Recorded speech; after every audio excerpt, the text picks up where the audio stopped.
आज का video start करने से पहले दो सवाल आपके सामने रखना चाहते हैं।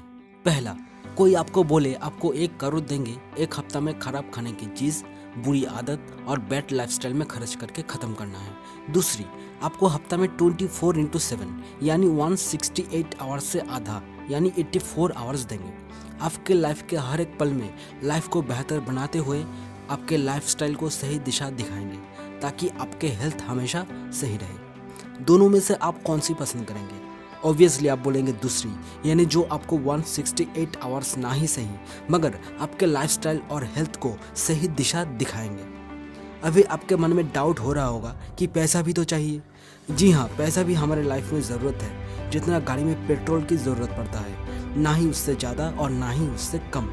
और हेल्थ और वेल्थ में एक गहरा रिश्ता है। जी हाँ, आप सही सोच रहे हैं, हेल्थ इज़ वेल्थ। पिछले वीडियो में आपसे एक वादा किए थे कि आपके वैल्यूएबल टाइम देने के बदले वो टाइम आपके नॉलेज में इन्वेस्ट करेंगे ताकि हेल्थ और वेल्थ दोनों क्रिएट हो। तो मेरा उम्मीद है वेल्थ क्रिएट करना आप शुरू कर दिए। अगर नहीं शुरू किए तो ऊपर आई बटन और डिस्क्रिप्शन में लिंक दे देंगे। आप अच्छे से देख के अपना वेल्थ क्रिएशन जर्नी स्टार्ट कर सकते हैं। मेन पॉइंट पे आते हैं, हेल्थ और वेल्थ दोनों टॉपिक में से वेल्थ तो हम लोग सीखे, आप सीखेंगे हेल्थ, क्योंकि दोनों ही तो एक साथ जुड़े हैं।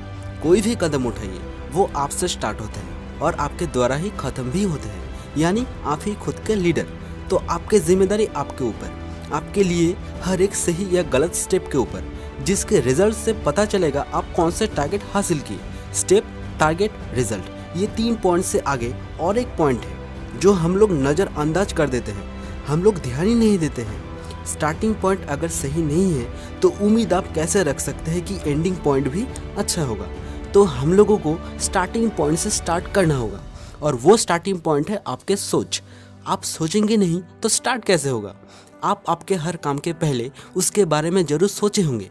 एग्जाम्पल के लिए, आप स्टूडेंट हैं तो स्कूल जाने से पहले आप मन में सोच के रखे हैं कि पहले आज स्कूल में कौन कौन सी सब्जेक्ट ले जाना है, क्योंकि आज स्कूल में वही सब सब्जेक्ट के बारे में क्लास होगा।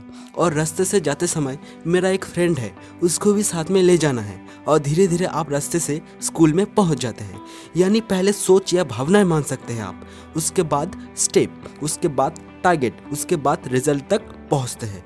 रिजल्ट ही आखिरी है, क्योंकि उसके बाद आपको ऑटोमेटिक पता चल जाता है कि आप कौन से टारगेट पर खड़े हैं। तो आज के वीडियो भी स्टार्टिंग पॉइंट से स्टार्ट करेंगे, जो है सोच। आपके पहले कदम यहाँ पे ही रखना है। तो फाइनली आप लोगों को हार्दिक स्वागत है। मेरा नाम गौतम देवनाथ, बुक समरी की इस बेहतरीन सफ़र में। अगर आप हमें सपोर्ट करना चाहते हैं तो वीडियो के नीचे दिए गए जो लाइक बटन है, इसको प्रेस करके आप हमें सपोर्ट कर सकते हैं। और इस बुक समरी के चैनल में अगर नए हैं तो सब्सक्राइब बटन प्रेस करके नोटिफिकेशन को ऑन कर लीजिएगा, क्योंकि जब भी कोई नई वीडियो इस बुक समरी के सफ़र में आए आप उसको सुन सके, आपके नॉलेज को इम्प्रूव कर सके और वो वीडियो आपसे मिस ना हो। तो आज के पहला कदम सोच, जिसके ऊपर डिपेंड करेगा आप कैसे नतीजे चाहते हैं। आप जीवन में कोई भी कदम उठाइए, परिणाम निकल के आते हैं, जिसका चालक है सोच। और आज जो किताब के बारे में डिटेल्स में समझेंगे वो किताब भी सोच के ऊपर। नाम है एज ए मैन थिंकeth, यानी हम लोग जैसे सोचते हैं परिणाम वैसे ही निकलते हैं। ये किताब ईयर 1903 में पब्लिश हुआ था, जिसके लेखक है जेम्स एलन। ये किताब उनके लाइफ में ग्रेट सक्सेस साबित हुआ था सेल्फ हेल्प डेवलपमेंट के पार्ट में। ये किताब में टोटल 7 चैप्टर है और सभी इम्पोर्टेंट है, एक चैप्टर से एक चैप्टर जुड़ा हुआ है। सेल्फ हेल्प के राह पे अगर बोले ये किताब महान है तो शायद उतना क्रेडिट देना नहीं होगा। ये छोटी सी किताब महान बनने के साथ साथ आपको ये सिखाता है कि आप अपने चरित्र और भावना के ऊपर आधारित एक प्राणी हैं, ना कि दूसरे से चलाने वाले, ना कि रोबोट। तो वीडियो थोड़ा लंबा हो सकता है क्योंकि इम्पोर्टेंट सब पॉइंट आपके सामने रखेंगे ताकि कोई भी पॉइंट मिस ना हो, इसलिए आखिर तक बने रहिएगा। आपका टाइम नॉलेज में ज़रूर इन्वेस्ट होगा और आप इस बुक समरी से बहुत कुछ सीख पाएंगे। चलिए पहले ऑथर के बारे में कुछ जान लेते हैं। इस किताब के ऑथर है जेम्स एलन। उन्होंने ईयर 1864 28 नवंबर इंग्लैंड के लिसेस्टर शहर में जन्म लिए। बचपन में ही उनके पिताजी गुजर गए थे, जिस वजह से सिर्फ 15 साल की उम्र में ही पढ़ाई बीच में छोड़ना पड़ा, परिवार का पूरा बोझ आने के कारण। ईयर 1902 आते आते उन्होंने अपने मन में सोचे और फैसला लिए कि लेखक बनना है। जीवन में बहुत किताब लिखते रहे और आप शायद सुन के हैरान होंगे कि ये किताब एज ए मैन थिंकeth सर्वश्रेष्ठ किताब है, यानी आप लेखक के सर्वश्रेष्ठ किताब के समरी सुनने जा रहे हैं। चलिए हर चैप्टर से मेन पॉइंट समझते हैं। तो पहला चैप्टर है थॉट एंड कैरेक्टर्स, यानी विचार और चरित्र। हम वैसे ही हैं जैसा हम अपने मन में सोचते हैं। ये लाइन सिर्फ हमारे जीवन के पूरे अस्तित्व को ही नहीं समेटा, बल्कि हमारे जीवन में हर पल की दिशा, दशा और परिस्थितियों की पूर्ण रूप में बदल जाता है। हमारे चरित्र ही हमारे विचार का ही संपूर्ण फल है। नेचुरली हम लोग वैसे ही हैं जैसा मन में सोचते रहते हैं। जैसे बिना बीज के एक पौधा नहीं उग सकता, ठीक वैसे ही हमारे विचारों में छुपा बीज के बिना कोई भी काम नहीं उत्पन्न हो सकता। चाहे वो आपके जाने अनजाने कोई भी विचार हो, कर्म रूपी बीज के बिना नहीं सफल हो सकता।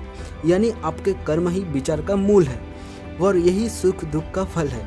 मीठा फल या कड़वी आपके विचार का ही परिणाम है। आज हम लोग जैसे हैं और जिस हाल में हैं, वो मन में रचा गया विचार का ही परिणाम है। अगर हम लोग दुख और बुरे भावना के ऊपर विचार करेंगे तो हम लोग निराशा और दुख दर्द को ही हमारे जीवन में आकर्षित करेंगे और जल्द ही दुख में घिरे रहेंगे, जो बुरे विचार का ही परिणाम होगा। इसके विपरीत अगर हमारे मन में सुस्त और हितकर विचार रखेंगे तो आनंद और सुख ठीक उसी तरह पीछा करेगा जिस तरह धूप में हमारे साया हम लोगों का पीछा करता है। एक महान और ईश्वरीय चरित्र ऐसे ही नहीं बन जाता।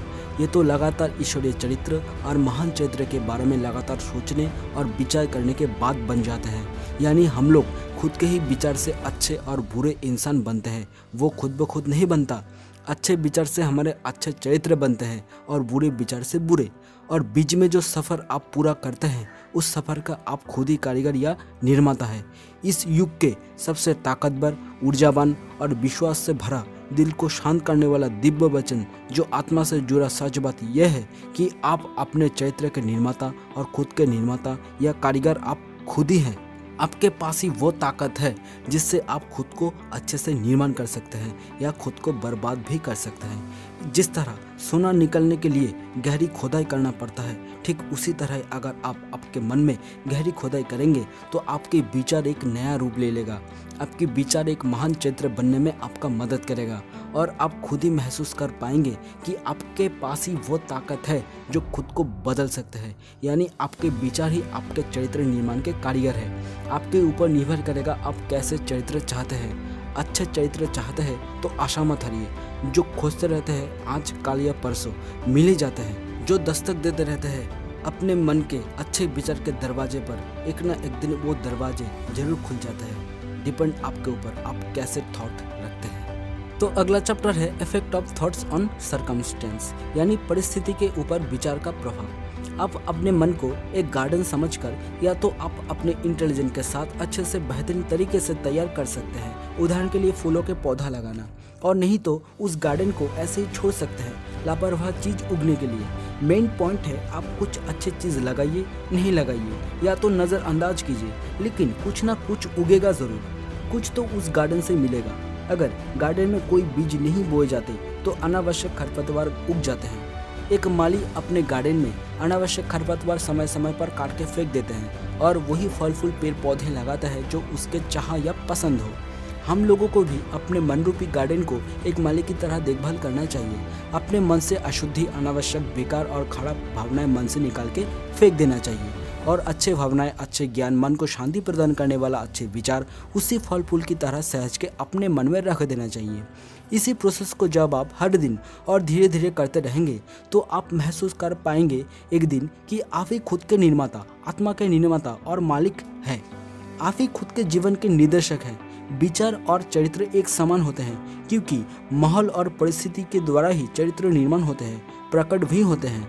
आप देख पाएंगे कि आपके जीवन के बाहरी परिस्थितियां और अंतर्मन के विचार एक साथ जुड़े हैं और तालमेल में रहेंगे। आप जिस हाल में अभी हैं, आपके मन के विचार ही आपको लेके आए हैं। जब तक बिलीव करेंगे कि आप बाहरी परिस्थिति के द्वारा निर्मित एक प्राणी हैं, तब तक आप बाहरी परिस्थिति के मार खाते रहेंगे। लेकिन जब आपको ये महसूस होगा कि आप एक रचनात्मक शक्ति हैं, वही बीज विचार है पर अपना अधिकार जाहिर कर सकते हैं जहाँ से परिस्थितियाँ जन्म लेते हैं, तब आप खुद के मालिक बन जाते हैं। हर विचार रूपी बीज जिसको मन में अच्छे विचार के द्वारा बोए जाते हैं वो अच्छे फल ही देगा। आज या कल किसी न किसी काम के दौरान प्रकट हो जाएगा जो आपके परिस्थिति रूपी फल है। अच्छे विचार है तो अच्छे फल और बुरे विचार हो तो बुरे फल ही देगा।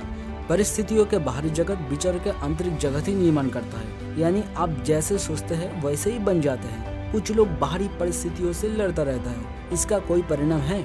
आप खुद को तो बदलना चाहते हैं लेकिन अंतर्मन के विचार को नहीं बदलना चाहते।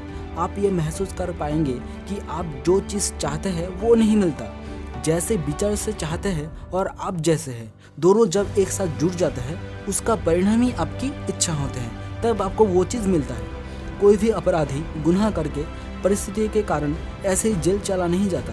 उनके मन में खराब विचार और गलत कदम का बीज धीरे धीरे बढ़ने लगता है, और जब विचार और अपने परिस्थिति एक साथ जुड़ जाते हैं तब विशाल शक्ति उत्पन्न करके बाहरी जगत में प्रकट हो जाते हैं। यानी आपके विचार और भावना ही आपको बनाता है, ना कि बाहरी परिस्थितियाँ, और वैसे ही फल आप पाएंगे।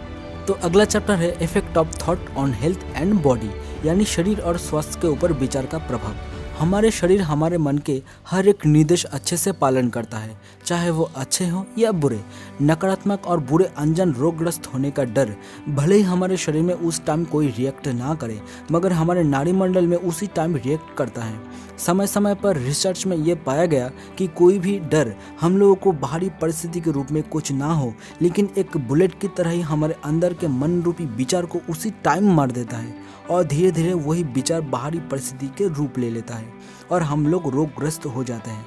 एक सुंदर स्वच्छ विचार और अच्छे हेल्थ चाहने वाले विचार शरीर को हमेशा फुर्तीला बनाए रखता है।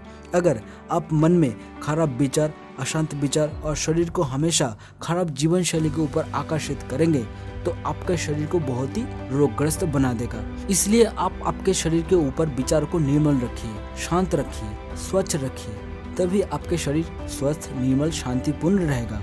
और दूसरी तरफ आप अगर jealousy, angry and bad thought मन में रखते हैं तब आपके शरीर बाहरी परिस्थिति वैसा ही रूप ले लेगा और शरीर रोगग्रस्त हो जाएगा। आपके ऊपर निर्भर करेगा आप कैसा हेल्थ चाहते हैं। तो अगला चैप्टर है थॉट एंड पर्पस, यानी विचार और उद्देश्य। जब तक कोई भी विचार उद्देश्य के साथ नहीं जोड़ा जाता तब तक कोई भी प्रतिभा पूर्ण रूप में तैयार नहीं हो जाता। बहुत सारे लोग हैं जो अपने विचार को उद्देश्यहीन तरीके से इस जीवन रूपी सागर में ऐसे ही बहने देते हैं। विचारों के ऐसे दिशाहीनता बहुत ही बुरी होती है। जो लोग विपत्ति और विनाश से दूर रहना चाहते हैं तो उन लोगों को खुद को ऐसे उद्देश्यहीन तरीके से बहने से रोकना होगा। जिनके जीवन में कोई फिक्स टारगेट नहीं है, कोई लक्ष्य नहीं है, वो लोग जल्दी चिंता, तनाव और परेशानी में खुद को महसूस करते हैं और साथ साथ अनहैप्पी, अनसक्सेसफुल और कोई अपराध की ओर कदम रखते हैं, जैसे सोच समझकर खुद के बनाया हुआ अपराध हो, जेल हो। इसलिए आपका विचार और उद्देश्य हमेशा साथ साथ रहना चाहिए। आपके जीवन में अच्छे उद्देश्य के राह पे चल के अच्छे विचार के साथ कदम रखना चाहिए। आपका विचार और उद्देश्य जब सही होगा तब आप चाहते हुए भी गलत नहीं कर सकते हैं, क्योंकि आपका विचार सही है। जिन्होंने डर और परेशानियों से विजय पा लिए हैं उन्होंने असफलता को भी जीत लिया है। उनका हर विचार खुद के कॉन्फिडेंस से जुड़ा हुआ है और सभी परेशानियों को जब अपने साहस से सामना करते हुए अपना इंटेलिजेंस के द्वारा वश में कर लेते हैं तब आपका सही विचार जीत जाते हैं और उद्देश्य आपके परिस्थिति के हिसाब से फल फूल देते हैं, जो समय से पहले कभी गिरते नहीं। बिना किसी डर से जन्म लिया सही विचार आपके रचनात्मक विचारों में बदल जाते हैं और बाहरी परिस्थिति के रूप में आपके चरित्रों के द्वारा इस जगत में प्रकट हो जाते हैं। इसलिए आपका सही उद्देश्य और सही विचार साथ में रहना चाहिए। तो अगला चैप्टर है the thought factor in achievement, यानी आपके उपलब्धि के ऊपर भावनाएं। इस विश्व ब्रह्मांड में जैसे कभी कभी अपना नियम तोड़ते हुए भूकंप, सुनामी एक्सेट्रा अचानक ही आते हैं, इसको रोका नहीं जा सकता, या तो कह सकते हैं संतुलनहीन हो जाते हैं। ठीक वैसे ही आपका लिया गया गलत काम कभी भी सही नहीं हो सकता। विश्व ब्रह्मांड तो अपने आप ठीक हो जाता है अपने संतुलनहीन जगह से, लेकिन हम लोग यानी मनुष्य में ये नियम लागू नहीं होते। ठीक करने की चाबी खुद में यानी आपके हाथों में है। बस उस चाबी यानी आपके अच्छे मन से लिया गया कदम, शांतिपूर्ण विचार हमेशा आपको शांत रखेगा, हमेशा आपको खराब परिस्थिति से लड़ने का साहस देगा, ताकि आप इस चुनौतीपूर्ण दुनिया से खुद को संभाल पाए। जिस भी मुकाम आप हासिल करना चाहते हैं वो अगर मिल भी जाए उसका परिणाम आप नहीं है, उसका विचार ही आप है।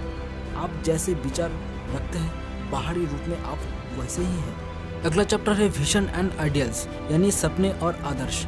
आप शायद सुन के हैरान होंगे, सपना देखने वाले इस जगत के मसीहा हैं। जी हाँ, जैसे दृश्य जगत अदृश्य द्वारा घिरा है ठीक उसी तरह हम लोग सभी चुनौती, गलती और कष्ट में घिरे हैं, लेकिन अच्छे सपना देख के अपने आदर्शों को सजाने में क्यों पीछे हटे, क्यों अपने आदर्शों को ना सजाए। जैसे एक टीचर, गुरु और माता पिता अपने मन में हमेशा दूसरे को अच्छा बनाने में, दूसरे को अच्छा बुरा समझाने में और खुद के आदर्शों को अच्छे विचारों से अपने आप को यानी खुद को उत्तम कैसे बनाया जाए, यही दृष्टिकोण रखते हैं, यही सपने मन में सजाते हैं और वैसे ही हम लोग तैयार हो जाते हैं।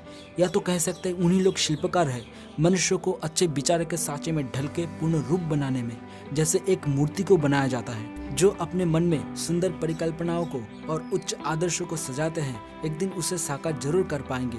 कोलंबस ने एक दूर देश की कल्पना को सजाया था और उसे ढूंढ निकाला था। कोपरनिकस ने इस पृथ्वी के बाहर भी एक ब्रह्मांड होने का कल्पना को सजाया था और उन्होंने प्रकट भी किया। भगवान बुद्ध ने निष्कलंक सुंदरता और पूर्ण रूप शांति के आध्यात्मिक जगत को सजाया था और उनमें प्रवेश भी किया। अपनी परिकल्पनाओं को पोषित करो, अपने आदर्शों को पोषित करो, आपके हृदय में जो अच्छे विचार के संगीत चलते रहते हैं उसको पोषित करो। एक दिन आप देख पाएंगे कि वो सपना वास्तविक रूप बन के आपके सामने दिखने लगेगा। आप हैरान हो जाएंगे। ऐसे हैरान दूसरे लोग भी होते हैं। एग्जाम्पल के लिए, एक स्टूडेंट जब फेल हो जाते हैं तब उसके बाद अच्छे से पढ़ाई करके अच्छे रिजल्ट लाते हैं। लोग कहते हैं उसके नसीब अच्छे हैं, लेकिन उसके पीछे उस स्टूडेंट की मेहनत, सपने और अच्छे रिजल्ट लाने की जो आदर्श सजा था सपने के रूप में, वो नज़रअंदाज कर देते हैं। आप अच्छे सपने के साथ साथ विचारों को अच्छे आदर्श बनाएं। आप अपना लक्ष्य हासिल कर सकते हैं। और आज के लास्ट चैप्टर में सबसे अच्छे राह आपको बताने वाले हैं। जी हाँ, सेरेनिटी यानी शांति। मन की शांति नॉलेज की एक सुंदर वाणी है। शांति अपने मन को शांत करने का प्रयास और धैर्य का नतीजा है। हम लोग कितना शांत रह पाते हैं, ये डिपेंड करता है कि आप खुद को कितनी अच्छी तरीके से और अच्छे विचारों से सजाया है, खुद के अपने ज्ञान को कितना उत्तम बनाया है। अगर आपका अंतर्मन अंदर से शांत हो जाएंगे तब बाहरी रूप में भी आप शांत रह पाएंगे। इसका एक बेहतरीन एग्जाम्पल है भगवान बुद्ध। आप बस 1 मिनट उनके ध्यान में बैठे हुए छवि को देखेंगे, आप खुद ही शांत हो जाएंगे। जितना भी आपके अंदर विचलित भावनाएं रहेंगे वो सब शांत हो जाएगा। कुछ टाइम आपको सोचने के लिए मजबूर कर देंगे कि बाहरी रूप अगर इतना शांत है तो अंतर मन कितना शांत होगा। अच्छा, अभी मत सोचिए, अपने मन में वो सब अच्छे गुण, मन को शांत करने वाला अच्छा विचार और आदर्शों को सजाइए। आप भी अंतर्मन और बाहरी रूप में भी उतना ही शांत रहेंगे। आप तो ये बात सुने होंगे कि अच्छे और शांत मन से लिया गया कदम हमेशा सही और खुशी से भरा हुआ होता है। तो चुनना आपको है, आप कैसे राह चुनते हैं। तो आज बस इतना ही। अगर आप ऐसे ही हमारे लाइफ के ऊपर बुक समरी सुनना चाहते हैं तो नीचे कमेंट करके ज़रूर बताइएगा। और यूट्यूब में आने वाले हर एक वीडियो यूट्यूब पोर्टल जांच जरूर करते हैं वो अच्छे है कि बुरे, इसलिए हमें सपोर्ट ज़रूर करें। नीचे दिए गए लाइक और सब्सक्राइब बटन प्रेस करके, अच्छे लगे तो शेयर भी कर सकते हैं। तो अपने और अपने परिवार से मिलकर इस बुक समरी को सुनने के साथ साथ सभी लोग अच्छे रहिए, ध्यान रखिए। मिलते हैं अगले भाग में, तब तक के लिए जुड़े रहिए happy hints the place of happiness पर।